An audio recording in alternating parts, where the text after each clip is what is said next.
All right, adventure story time. This review comes in 2013, and it was a review after 2 years in the making, and it is representing of something that started off the adventure event planning. So it would have been August of 2011, so a month after starting the business. We ended up taking about 40 folks on a whitewater rafting trip to the U.S. National Whitewater Center in Charlotte. And this has been in works for a little while with some friends, a friend group, what we call the True Success Coalition. It was social engineering to have some good times with some 30 somethings in a positive way. So basically, after our businesses started, I kind of used this as the model. It was one of the first events that on purpose really got to do and cut our teeth on actual event planning.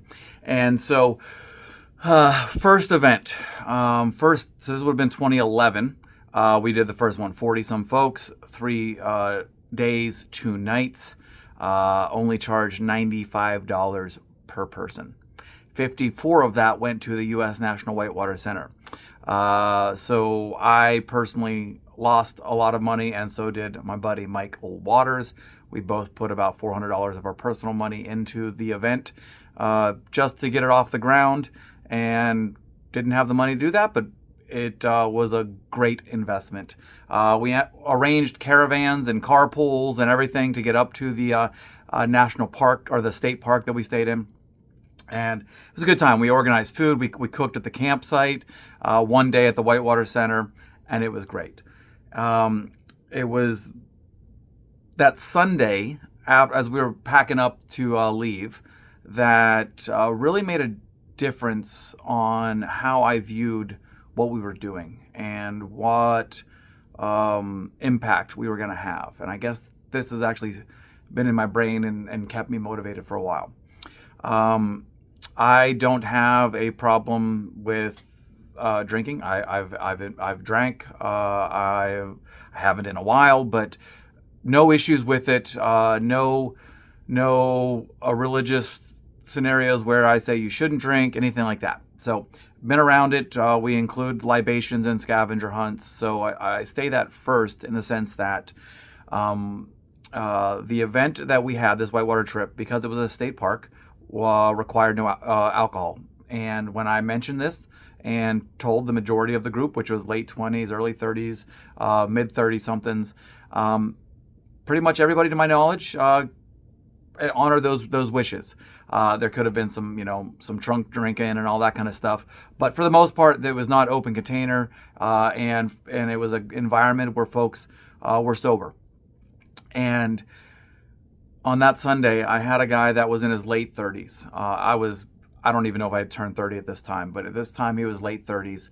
And he came to me and said, this was the first weekend since he was 16, so this is 20-ish years, that he wasn't hammered at least one of the nights.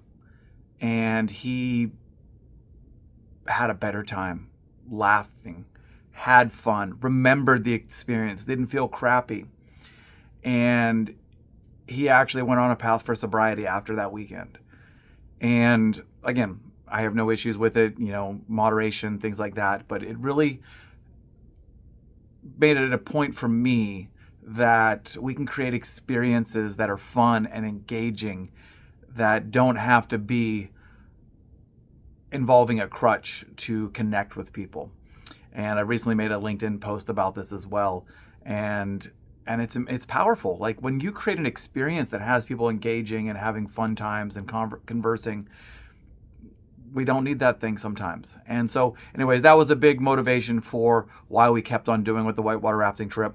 And this review here from Darby, who went on 2 of the trips after moving from back to town from being out of state, really made it a great time for her to connect with folks that became good friends for years and years and years after doing this type of experience. So it was a great experience, and it was helpful. This was a volunteer scenario. They paid to go, but it wasn't going to happen efficiently if folks didn't chip in. It wasn't like we paid for staff to handle trash and cook and all that kind of stuff. We did it all on our own, and it was great. And she helped with that. A lot of the friend group really just pitched in, and it was a great experience. So, anyways, this was a great one of the earliest, actually the first TripAdvisor review that we got. And so 2 years into business, it was our first TripAdvisor review, and so it means a lot. Am excited about it. So, anyways, if you were on that first whitewater rafting trip in 2011, let me hear from you below. We also did it in 2012 and 2013. So that was and 2014. So we did it 4 years. Yeah, 2014 was the last year that we did it. So 4 years in a row. And love to hear from you if you were part of it.